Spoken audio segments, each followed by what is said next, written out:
Hello, everybody, and welcome to the Amazing Race Rewind podcast. My name is Andrew, and with me here is Jill. Jill, how are you doing this morning?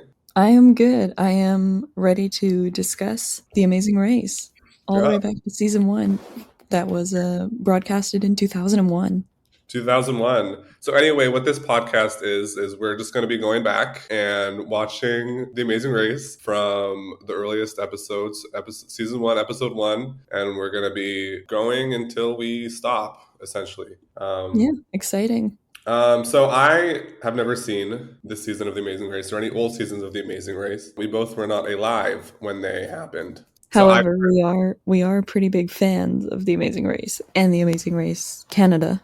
yeah. So I first encountered The Amazing Race through the Canadian version when it first came out. I think I kind of knew what it was, but I didn't really know much about it. Jill, did you watch before? I watched a couple of the seasons of the American version, Yeah, but yeah, definitely more experience with the Canadian version, which came out much later than the American version. right. But I would have been watching the American versions and seasons coming out around the time of the Canadian version. So the show had definitely developed and changed by that point. Yeah, so this was really interesting because it was like a really, it was like a little infant, this show. They did not know what they were doing at all, you could tell. And it was all just traveling.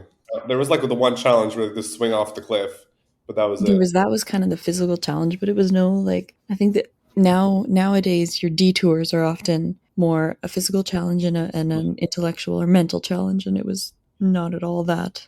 Yeah, here the challenge is literally just traveling, like getting there.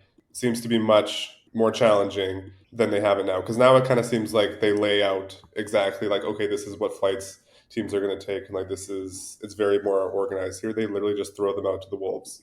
They spent a quite a long amount of time. I don't know if we want to get into the play-by-play of the episode yet, but they spent quite a long amount of time covering getting to JFK Airport. Yes. Okay, yeah, we can just start then. Okay, so yeah, well, the episode starts in New York City, if that NYC, implication where wasn't else are strong you enough. going to start The Amazing Race than New York City, Of honestly? course. Well, for an American at least. Or an American, yes. Yeah. Um, so we start, and we have our host here, Phil Kogan, who's giving his little monologue on top of a building. In a fantastic trench coat. Fantastic. I didn't notice the trench coat. Wow. That's all I noticed. Okay. But I did notice he seemed quite nervous. Like, did you notice there was a moment where he kind of paused and stumbled over his words a little bit? On top of the building? Yes. Yeah, no, I wouldn't blame him though. It was just kind of shocking for a primetime television for him to be. But what, yeah, I guess it's the first thing. I would if I was there, all I would be focusing on is I'm on a building, not Yeah. not that I'm about to be on one of the best TV shows ever. Yeah. So anyway, we get this little monologue or whatever, and then we go to a bus and we meet all the teams. Were there any teams initially that stood out to you? I have to say, I feel like not particularly off the bat, but in a general consensus, lots of the teams were I felt kind of hoping this race changes their relationship and they're taking it as a challenge to better their relationship, which I feel like is not at all what it is now. I feel like now it's people who are very very sure of themselves, very like, and again, maybe this is just us watching the Canadian version. And the personalities are different. But it seems like everyone here is kind of like, there's a big issue in our relationship, but it's okay because this is going to fix it. It's like, is it gonna fix it though? Because I feel like it is a bonding experience, but it also has the opportunity to drive a giant wedge in their relationship. A prime example of this was Frank and Margarita, who are separated and have a child. And I think in that situation, it's very admirable to be so dedicated to try and fix that relationship for your kid. yeah, However, I would not be able to do that.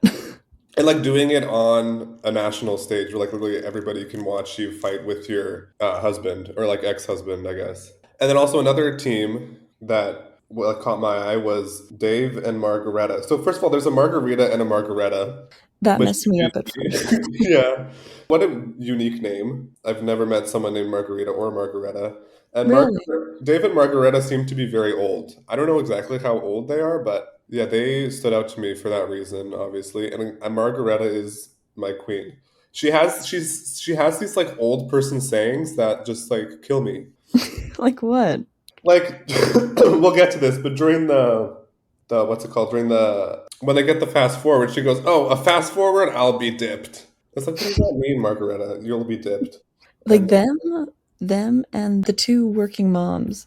I really liked them because I feel like everybody was way too intense and yeah, they were they all were just just kind of like doing their happy own to be thing. there. And I appreciate people who are just happy to be there, happy for the experience. Yeah, that was Pat and Brenda, I think were their names. Yes, Yeah, although I feel like we didn't see very much of them.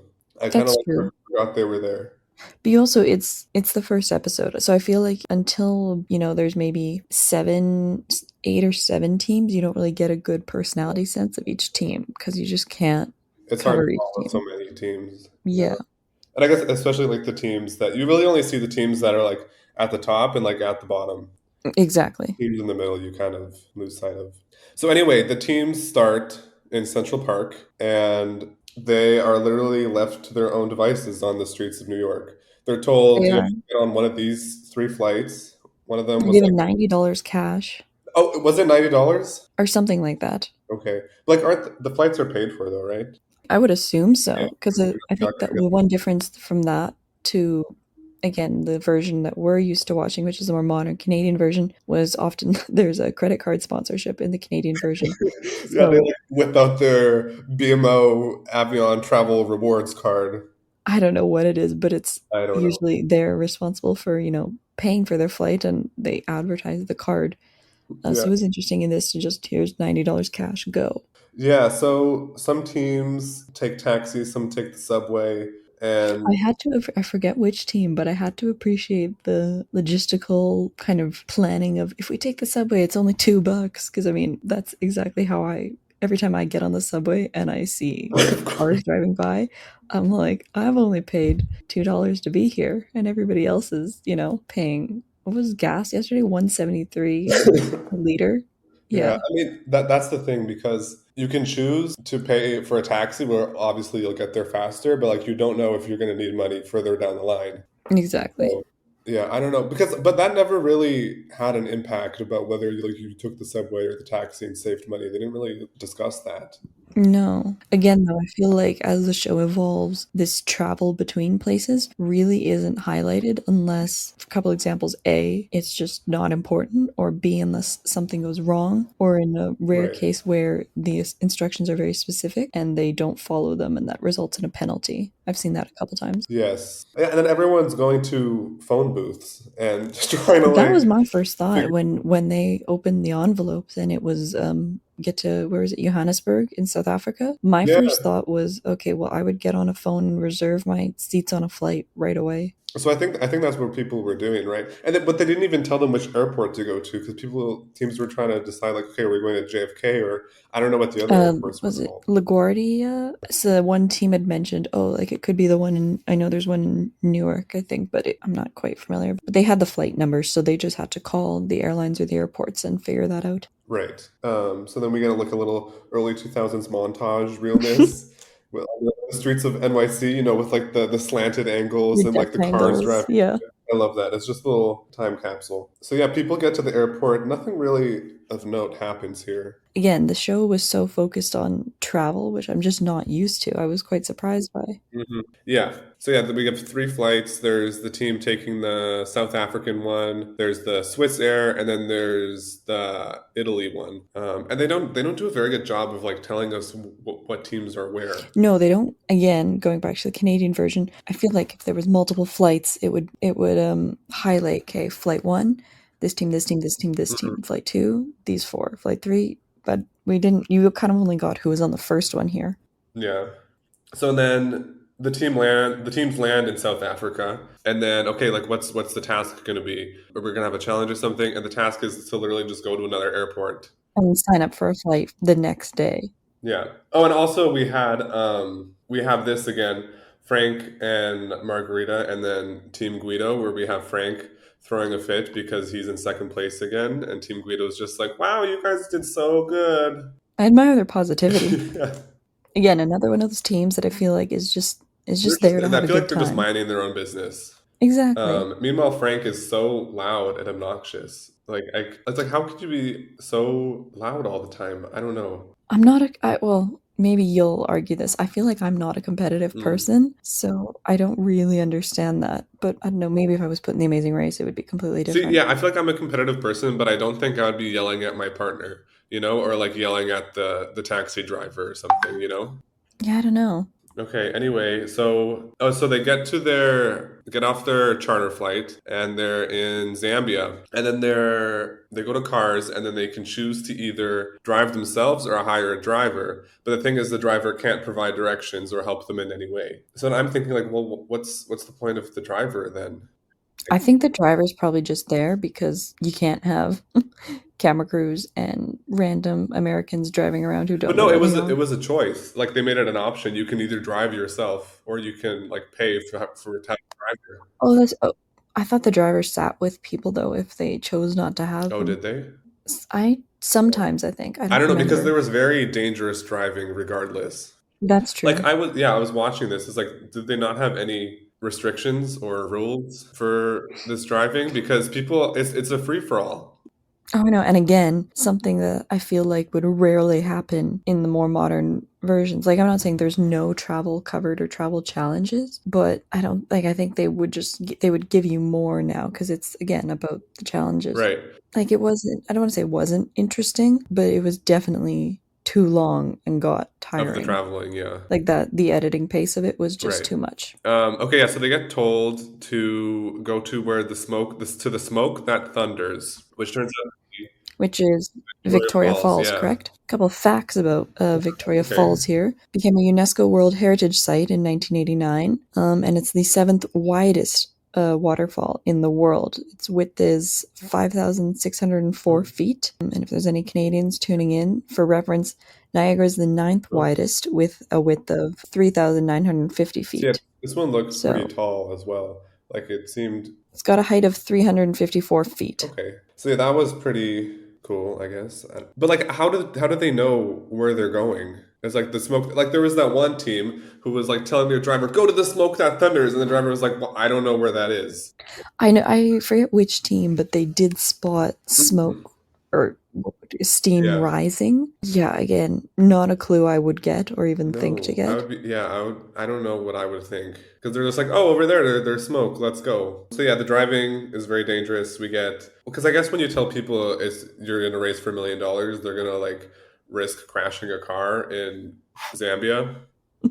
I feel like though there was a distinct line between teams who were just going to risk it all and then those couple teams who were like we are visitors in a foreign country. We have to, display good mannerisms, be respectful, showcase like who we are, where we come Yeah. from. I feel like there was no in between. Yeah, no, exactly. Like, yeah, so people get to the waterfall, and there's some like really cool shots of them like running with like the water in the back. Isn't that what is that bridge Oh, called? Like the yeah, the Knife's knife's Edge or edge. something? That was cool, and I feel like they should have given them more time to take that in because I feel like They they just just rushed ran through it, across yeah. and then yeah. Yeah. And then also we get like this camera shot where they're following two people and like it's the cameraman's like running backwards. And then they pan to like an outward shot of just showing the two teams. And I'm like, well, where did the camera go? Like how did they coordinate that? It would have been different I teams guess so. probably, But like then or where did that team's camera person go? I don't know. I feel he's following them. I have to say, kudos to him for running backwards with a TV camera mounted on his shoulder. Like that would not be. yeah. I've fallen over running backwards down a beach with an iPhone. So, Let alone a 30-pound giant camera. oh yeah, But like I can't absolutely. imagine the logistics or like the planning for this show. Like how do you coordinate all this? Especially this, I mean, something I keep thinking about too is you've got these massive digital cameras. I don't know their battery life, but you would have to just continuously be making sure the cameras are on, making sure they're recording, making sure their data and their storage isn't too full. And I think that's something that needs they should do a show about, Behind the like the scenes, filming yeah. of The Amazing Race. Also, yeah, I don't know how they're mic'd up. I need to check on that, but I don't think they've got labs on like the mics you put on the body that are wireless. I So I can't think I tell. was doing like I was reading a little bit, and like each team has a camera person and a sound person. So I don't know if there's just like a sound person with like a little, you know, over. A Yeah, boom? I don't know. I'm gonna look into that for next week. I Yeah. will get back to you on that. Oh, but it's another thing to note because in the little article or whatever that I was reading, the cameraman is essentially like the third part of your team. They're like pretty much your child. Like they were told you can't go anywhere without your cameraman. Like your cameraman is with you, which is an interesting to think about that because you don't see that on the show. However, I did notice they were at like this info center booth. I think when they were trying to get to the falls, and Margarita figures out like where they need to go, and you see her. She like goes to the camera and it's like, "Come." Do you notice that? She's telling the camera to I like come to them. didn't. I noticed kind of with the I forget the names again, but the mother and Hmm. daughter. At Nancy. one point, it looked like the mother was kind of almost talking to the cameraman or looking at the camera Yes. person. I don't know. I have to say too, I'm quite surprised that the cameras don't pick up other cameras Well, in the exactly. background. Yeah. Like that always surprises me. Yeah. Because there has to be like so many cameras there because they capture. Well, especially when you get to those, for example, what we're gonna get to in a moment, but the zip line and Mm, the bungee jump, you've got, 3 or 4 teams on in the waiting line, and yet you yeah. never see Yeah. another camera or team behind. Yeah. Wild. Okay. Yes. And then this at the falls is where they introduce the fast forward, where you can essentially just skip the rest of the leg and go straight to the pit stop. So it's like a little side quest, I guess, that you can choose to do. And I mean, for anyone who hasn't seen The Amazing Race before, the fast forward is kind of it's a risk because if you go on the quest for the fast forward, but you're not the first one to get it, you've essentially wasted a bunch of time. Yeah. So that's the risk you always take when you're going for the fast forward. If you know you're in the lead and you're confident in the challenge, it's safe to do. However, if you're not sure, you might just want to continue doing the tasks and not try to get it. Yeah, I don't know. I feel like I wouldn't go for the fast forward.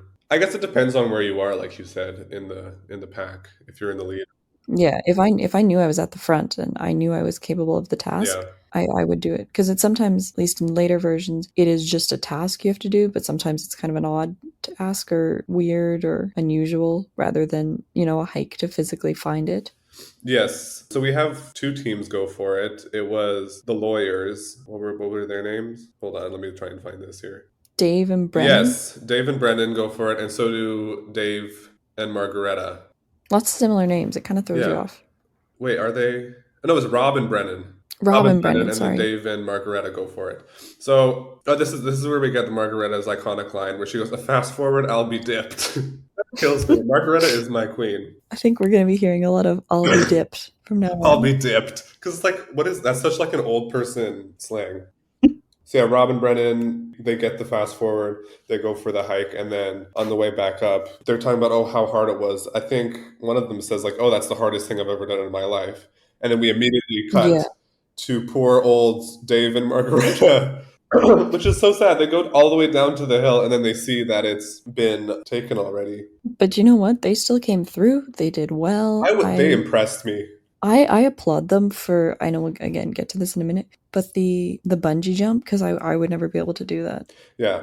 I mean, Dave and Margareta for the win. They are my winners. Okay, anyway. Oh, yes. And then this is when Margareta says that they've just been kept going and going and haven't been taking a second to take a break. And then that got me thinking, like, these people must be so exhausted. Like, I mean, I guess they could have slept on the flight, but that's never a good sleep, for me at least. Oh, I know. And I mean, yes, I think we saw them stay the night somewhere. That was at the end, though, right?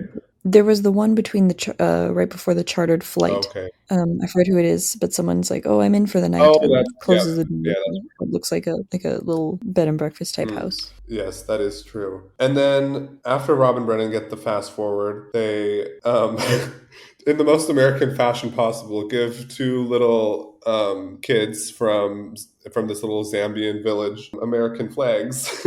Again, they call themselves diplomats. I didn't You see didn't that. notice that? They had American flags Yeah, on they them. had like little American flags that they brought with them, and they gave them to these little children, and then they said that they're diplomats. It's felt very American and self-righteous of If anyone hasn't picked up on this yet, we're Canadians. them. Okay. Anyway, I just have a note here that Kevin and Drew kill me with their banter. What? Kevin and Drew, the bald guys, the New York fraternity brothers, them like I love yelling their at their accents. accents I are so love hilarious. their accents. They're like when they were arguing about being nice to the locals, and they're like, you can't just yell at them from the car. This ain't New York.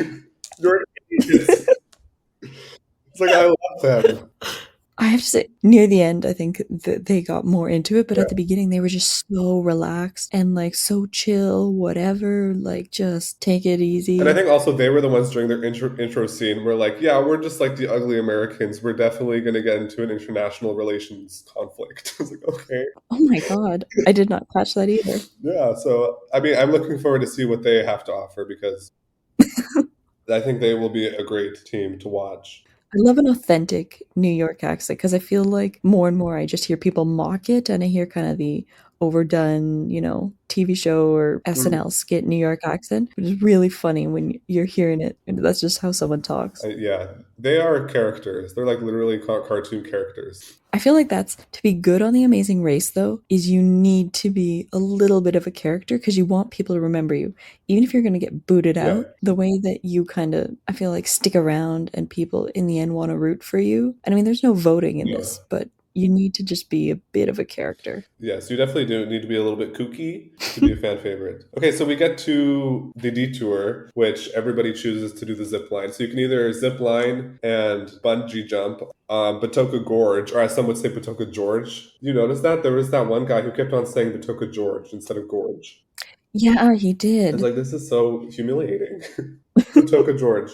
So the first teams that are there are Team Guido and Frank and Margarita. And Margarita does not want to do the zip line. I don't blame, like, I think the options were you do the zip line, which leads you to a bungee jump to get Yeah. down, or you do a walk. And I don't remember if the walk was specified in length or distance. I honestly, I would do the walk. I don't think Really?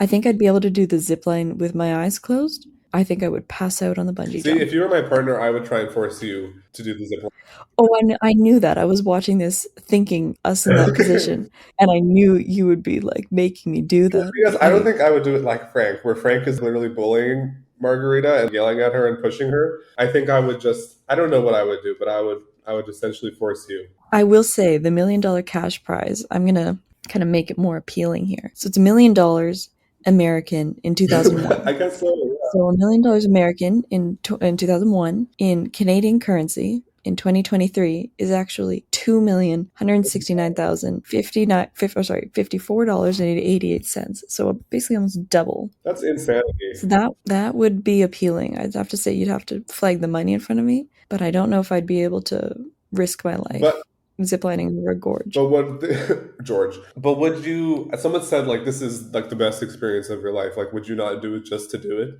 It's like you're here. It's the faster way. No, Good. I absolutely want to do it. Like, don't get me wrong, I'm all for a thrilling experience. But you've seen me on a Ferris Yeah. wheel, right? Okay.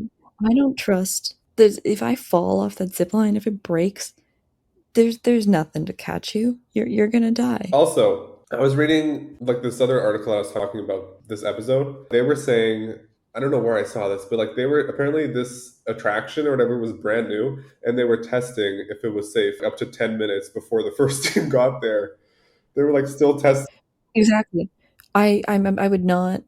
No, I'm not doing And it. to be fair, this swing bungee jump, because it wasn't quite a bungee jump because they didn't like bungee, they like, That I have issues with the way they were sitting because I feel like you typically go head right. first because there's less chance of the cord when it's still not when it doesn't have tension in it and it's just kind of hanging loose when you jump, getting wrapped around your neck. Oh, And every time someone jumped, because they're like sitting, yeah. but there's a lot of excess cord below them and beside them, I just prayed that it wouldn't like somehow get tangled around their Oh neck. my God. And I didn't even think of yeah, that. I thought it just, but it's so right, right? yeah, uh-oh.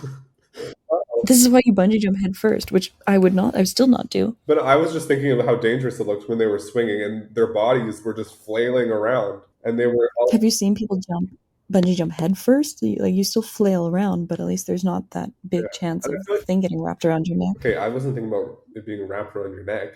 I was like the way people step off. I think if you step off like a little bit more timidly, then you have more of a chance because they like go head first. They like spin. It's like it was a little crazy. How do people not get whiplash from this? Oh, I know exactly. I don't know if I would ever bungee jump, but I would definitely not do it sitting down like that. Yeah, that was yeah. So this was wild. Okay, so when my queen Margareta gets to the zip line, she goes does the zip line, and then after the zip line, she goes, "That was way cool." So cute. I love Margareta. And also, while she's doing it, you have Dave talking to a zipline employee, being like, "My wife is just the best person in the world. She's the best person I've ever." It's so It's sweet. like they're my team. I love them. And then Kim and Leslie, who we haven't talked about, we haven't also seen. The teachers? Yes, the teachers. One of them, she said that she was worried about holding the thing up during the bungee jump. She was like, "I'm worried about holding the thing up because I'm not good at holding things up." I was like, "What?" That's like a very niche thing to not be good at. Like, I don't know. I mean, I don't blame her. It's like you think it's a very simple task, but when you're tasked with, you know, you okay, hold this up, but we're gonna push you off a cliff of like 100. No, I wouldn't be good. Yeah, Like, here's this bear, this stuffed yeah. bear. I would not be able to hold this up. But like, what did they have to hold? What was that for? I'm not too sure. That's I was trying to Yeah, figure that out, but I couldn't tell. Something with the harness or the equipment. yeah. I don't know. So yeah, was there anything notable? Anything else notable from the zipline, whatever extravaganza? I don't know. I just spent a long time thinking about if I'd be able to do it. And I mean, ideally I would, but Yeah, I mean, I I don't feel like know. anybody would be terrified. I think something I always thought of if I ever went on the show, and something that my mom always says to me, is you need to be with someone who will do height stuff and who will eat Oh weird yeah, food and who will do all that. Because if you can't do it, you need someone who will be able to. yeah. Well, I mean, well, in this case, both people had to do it, so I know it was kind of surprising. yeah. But I mean, I feel like if you're going to go on the show, you're going to have to reconcile with the fact that okay, I'm going to have to do something that's going to be terrifying that I'm not going to want to do. You know? Something I still think about and I remember is I believe it was the first season of the Canadian version, but I could be wrong. They had to eat a snakeskin soup or Oh something. yeah. And I mean, I just cannot eat like when it comes to meats, I can't eat anything strange. Speaking of strange eating challenge, when I was also doing my little research, there was actually a challenge or a task that was cut from this episode where they had to eat an ostrich egg. Oh, Yeah. interesting. So I thought that was interesting because I guess they probably could have put it in, but I watched the deleted scene. They have it on YouTube, and it was quite boring. You'd think it would have been more interesting than, an extra 20 minutes of traveling. Yeah. But I mean, I actually found the traveling kind of cool. I did and I didn't. I definitely, yeah, did and I didn't. Yeah. I think I wasn't used to it, so knowing that the editing pace modernizes and gets better, Yeah, this felt a lot more real. It felt almost more like a documentary than the modern Amazing Race we see today. which is very not scripted. I No, won't say no, it's it's like more scripted. highly produced and like well organized, you know? Yeah, So yeah, we have some other teams driving. Kevin and Drew have issues and they call themselves the Village Idiots. I thought that was great from them. I feel like driving, I would have been okay. Like I'm pretty good with Was like, but how do directions. people I even know knew where they're going? they bought a map somehow. Remember, he was getting mad Yeah. at him because of he bought some sort of. He's like, "What were you thinking? Like they don't just hand these out at the Statue of Liberty." And it's some sort of magazine or map, but there ends up being a map Yeah, in but it. then wasn't the map like for Namibia? It wasn't even the right. With all of Namibia, Yeah. yeah. But I think it's you've got your $90. You can buy a map if you want to. Right, I guess so. Oh, and then we got this one team. I can't remember their names. It was with the redhead and that guy, the couple. When they were getting mad at people for not knowing, they're like, "You live here. How do you not know where you're going?" Oh, and then the mom and daughter couple. I thought they were kind of fun. But did you notice how many times Nancy, the mom, says Emily? She said that, I swear, like 5 times in this episode. I feel like that is just a mom thing. Like if I went on the show with my mom, she'd be like, Jill, Jill, like all the Yeah, time. I guess. Not in a bad way, just like always getting my attention, always trying to like talk me through stuff. Yeah, I think I like that team too. I like Nancy. I think she's also could be a fun character, and it's an interesting dynamic. I think also. It is. Would you go on the show with your mom? See, I would not. My mom would never go on the show because she would kill me. Well, I don't know if she In what would kill way? me, but she just like or vice versa. I don't know because I feel like we travel very differently. Like I'm very I don't care. Well, I mean, you saw that one time when I came to Toronto and there was the big kerfuffle with how to get home. The I'm just like, I don't care. the Yeah, schmoz. let's do this, whatever. But I felt bad for Skyla. If Skyla's listening to this, sorry Skyla. I still hope you enjoyed the trip. It was really nice to meet you. but I don't think. I don't Uh, think we would work well, and my mom would say that too. We would not be a good team. What about you and your mom? um, no, because we're too similar in the sense that we both would not want to do the heights or the weird foods or stuff like But we that. have She different always cases. she always told me that I should go with you. Okay, yes. I feel like we would balance each other's strengths out, you know? Exactly. But I feel like intellectually, and we're good with maps, geography, Yeah. and we balance each other out intellectually. Yeah. Okay, so we get another line from Kevin and Drew. When they were on top of the hill of the bungee jump, one of them says, "These flies are like lobsters." Now, what does that mean? I don't really know, but I think it's These hilarious. flies are like lobsters. Like, what are you talking These flies are like lobsters. about? I don't know what that means. I get maybe it must be a New York thing or an American I don't thing. know. So yeah, and then after that detour, which wasn't even a detour because everybody chose the air option over the land. No, and I feel like that's again the show's learning what works for it. They're Yeah, learning how to produce good television. But what makes a good detour is you need two equally appealing kind of options that people are going to say these might take about the same right. amount of time. Where here it was very much this one is quicker, this one is easier, but it's just that it's I mean, heights. although this did create like a little bit of conflict with some teams being like having it be the option that they could walk, Right. being like, why don't we just walk? Because there's that one team where like we're in last anyway. Why don't we just do it with that one guy? But it's like, yeah, I They see what weren't in you mean. I last don't think anyway. it was like who's gonna choose to walk when you can do something that'll take. I don't know how far the walk is, but I would assume that this is much quicker. I still stand by the point that it would take a lot for me to actually do the air thing and that you would really have to convince me not to walk. Well, I think I could do that. I'll push you up, throw you off the cliff myself. So yeah, and after that, we have our pit stop. Brennan, the team who took the fast forward, Brennan and what's his name? Bill? Um, Brennan? Brennan Oh, and Rob. Rob and Rob. There we go. Brennan get to the pit stop first because they took the fast forward. And Phil, the host, isn't there, which I thought was strange. Why is he was only there for the Oh last yeah. So I team? guess if you show up to the mat and you see Phil there, you know, okay, we're out. But it's like it's such a big thing. I feel like in later seasons, or in the Canadian version, where it's like, "Where's Phil? Where's John?" Like you're Yeah. looking for the host. Yeah, it's always like, oh, there's John, let's go. Well, here it's like, oh, if it's Phil is there, that means it's not good. Yeah. And in later seasons, also, they have prizes for the team who wins first. Like, oh, you want a trip to, I don't know, Berlin or something. Yeah, you want a trip to Mexico Yeah. for 3 nights. You're, you don't get anything for coming in first. But I mean, again, they were pioneering and piloting the show, figuring out what Yeah. worked, what didn't. And then we have Team Guido in second. I don't know their actual names. Their team name is a reference to Their their dog, dog, isn't it? yes. Love that. Oh, and the pit stop is in Songwe Village, which I guess is a small Yeah. village in, where are we again? Zambia. Frank and Margarita in third. Okay, and then we get to the team in fourth place, and they said Lenny and Karen, and I said who? Who are these I people? know. They gave them absolutely no coverage. But again, like first episode, there's a lot of teams. You can't cover everybody. I You guess they can't give were everybody not a coverage. very interesting team. They didn't have much going on. Yeah. Then we had Pat and Brendan fifth, who we also didn't see a lot of, but good for them. They're a little bit on the older side, maybe not the most athletic people. No, I think they're great. We have Kim and Leslie, our teachers, in sixth, and then we have Dave and Margareta in seventh. And good for them. They did the fast forward and they still beat four teams. Like put some respect Exactly. on their names. And how old are they at the time of this? I don't know, actually. Um, I mean, the thing is, I feel like to do this, you have to pass a certain oh yeah, physical test. Like, they're not just going to send you into this race if you're unhealthy.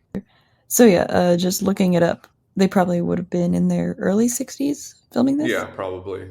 Although, Oh, that's doable. yeah, that is doable. I thought they looked a little bit older, but you know what? Respect. They beat 14. Isn't Tom Cruise like 60? I have no idea. And I mean, he drove a motorbike off of a ramp I mean, for the latest stunt in his film. So Tom Cruise, we can, Margareta, we can, two of the same to me. So yes, David Margareta killed it, seventh place. We have Paul and Amy in eighth. Kevin and Drew in ninth, and Nancy and Emily nearly avoiding elimination at 10th. And then something else I noticed is they get like mimosas or something at the pit stop, and they have a Yeah, party. that's it's kind of neat. Yeah, I thought it was kind of cool. But I mean, how are these people not collapsed on the ground after all this travel? I feel like your adrenaline is just so high, but also, if I were to go on this right now, if I were to travel anywhere, I haven't been to Europe, so that would be like number one on my travel list. The last place I'd expect them to send you on the first leg would be Zambia. Yeah, So I'd just be so happy to be there and just wanting to take it all I in. guess so. You want to take it all in, but at the same time, I feel like I would be okay. I need to rest up and get as much sleep as possible before the next leg. Take a coffee, take a Red Bull, you're Go. fine. Because I think it's a 12-hour turnaround, right? From the time you check in at the pit stop, and then you have to wait 12 hours, and you start the next leg. I'm not I sure. think I think that's what it is. And then we have our eliminated team, Matt and Anna. Oh yeah, and then Phil is here. And I thought this elimination was so awkward. It's like you could clearly tell that nobody knew what to do in this situation. Like Phil didn't know what to do. Usually there's a little interview, he like asked him a question, but they just walked up and then he was like, I'm sorry to tell you this, but you've been eliminated. I feel like, in the Canadian version, John always be like, guys, what happened? Yeah. But very, very sympathetically, where the show, that's after years of the show being out and watching people get eliminated. But like, first elimination is kind of rough. Yeah, it is very rough. The first elimination in Amazing Race Yeah. history. Phil, oh wait, what's their name? No, not Phil. Matt and Anna, first elimination. Sucks for them. But I feel like that'd be so hard to do to like look at someone and be like, you've been eliminated, go home. Yeah, but you know what? It's what they That's signed up what you for. signed up for. So yeah, he tells them they've been eliminated and they're just like literally standing emoji. And then they're like, yeah, it's been an adventure. It's been wild. And then you have like this 2 seconds of awkward silence where they stand there and you can tell like they're not quite sure what to do. And then they just turn around and walk away with nothing. And then they have the most dramatic, sad music at the end. As like I was ready to see a memorial, like a I memorial. I have to say going on music. Sorry to interrupt. At the very beginning, the music felt like Pirates of the Caribbean, like Hans Zimmer, It was Pirates it of the was very Caribbean. cinematic. It was very Yes. cinematic. Although there wasn't a lot of music throughout this episode, there was a lot of just like silence. Again, but they're still figuring out the Yeah, show, what yeah. worked, what doesn't. But yeah, I thought I that was mean, you're not because gonna put it did feel 10 minutes of music over a New York taxi scene. yeah. So yeah, they have this really melodramatic, melancholic music playing, and they have the credits going. So, and then that's our episode. Season one. Yeah, there was a little preview for next week. I think there's gonna be some rivalries This with looks some this looks alliances as really well. fun. I'm excited. Yeah, I'm ready to get into it. Where did it say where they're going? I think they're going to Paris. Ooh, Yeah. So Paris. yeah, that's quite the travel. They're going. They went ambitious with this This is the itinerary. first season. Yeah, yeah. Seems to be some drama coming up. Very excited for that. So yeah, overall, what were your thoughts on this first episode? Oh, I know I've mentioned this before, but again, it's just I what a lot of my takeaways were just seeing how the show has evolved, only kind of being familiar with episodes from, maybe 2014 and Mm, onwards. To see this and see how the editing has changed and how the production of the show has changed, and not even the sense of producing the show in TV terms, but like we're saying, the detour was very, here's a task that'll take you 2 hours, here's one that you'll do right away, go. And there wasn't any intellectual challenges, and a lot of it was direction based. I was surprised by everything. yeah, I actually really enjoyed this like old school feel. It felt like a behind the scenes almost. It wasn't as polished. It was not polished at all. I really enjoyed it and how different it was. And yeah, it felt like a travel documentary. It was very raw. Like they just threw in a lot of raw footage I found. And also another thing that they didn't do was throughout the race, like nowadays you'll see like okay, David Margareta currently in sixth place, or like this team currently in third. They didn't do It that at never all. gave you standings. Yeah, but I feel like that's because they themselves probably didn't know where they were when they were going back and editing this. They're like, we don't know where these people are.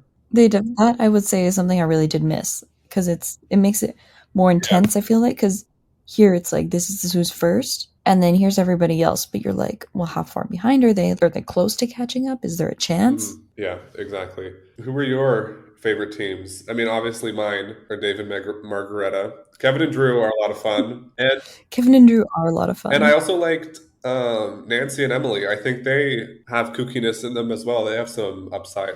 Yeah, no, I agree with you on pretty much all of that. I'll just add in the working moms, Oh, yeah. You love Pat and Brenda. Pat and Brenda. Yeah, I'm one for more. I prefer more of the wholesome teams.